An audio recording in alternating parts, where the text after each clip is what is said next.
I know what it feels like to be rejected, to walk through a village where every face turns away, to hear people whisper behind your back, calling you a failure, a mistake, a curse. But you know what? I never stopped, and neither should you.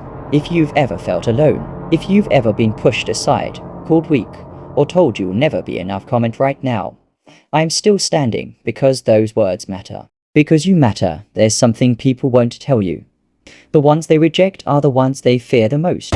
Let me tell you a story. When I was a kid, nobody wanted me around. I was the boy with the monster inside, the one blamed for everything wrong in the village. No one would talk to me. No one would look me in the eye, and for a long time, I hated them for it. But one night, sitting alone under the stars, I realized something. Their rejection wasn't a curse. It was a gift. Because when no one believes in you, you have two choices: break or become something they can't ignore. Psychiatrists and philosophers agree rejection activates the same parts of your brain as physical pain. But here's what they don't teach you in schools or clinics. Pain is information. It's a signal that you're still alive. And if you're alive, you can still rise. Those moments when you feel invisible, that's your training. Every person who turned their back on you, every door that closed, every name they called you, was sharpening you into something greater. You see, people fear what they can't control, and nothing terrifies them more than someone who refuses to quit. I wasn't supposed to make it. The odds were against me. But here I am, and here you are, watching this. Because deep down, you already know the truth, that people who reject you are teaching you how to stand alone. And when you learn to stand alone, you become unstoppable. It wasn't easy. Nights alone, fists clenched, heart breaking. But each time, I whisper to myself, I'll never give up. Never. And you shouldn't either. Rejection is not the end. It's the beginning of the version of you they'll wish they'd never doubted. You think the great minds, the legends, the warriors of history were accepted from the start. No, they were mocked, broken, left behind. But their pain became their power. Neurologists say the brain can be rewired through hardship.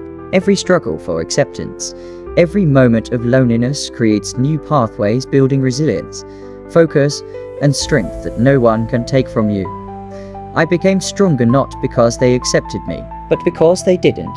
And you can, too. Next time someone turns their back on you, good, let them. Because while they're busy doubting you, you'll be out here getting stronger, faster, wiser, and one day, they'll look up, and you won't be the person they abandoned. You'll be the one leading the way. Remember this. The pain of rejection isn't meant to break you. It's meant to awaken you. Psychiatrists call it post-traumatic growth. I call it survival. You'll call it your story. So to everyone watching this, to everyone carrying scars from people who should have loved you, who should have believed in you, I'm here to tell you, you are not alone, and you are not finished. Your time is coming, but you have to earn it through persistence, through discipline, through the unshakable belief that no matter how many times you fall, you will rise again.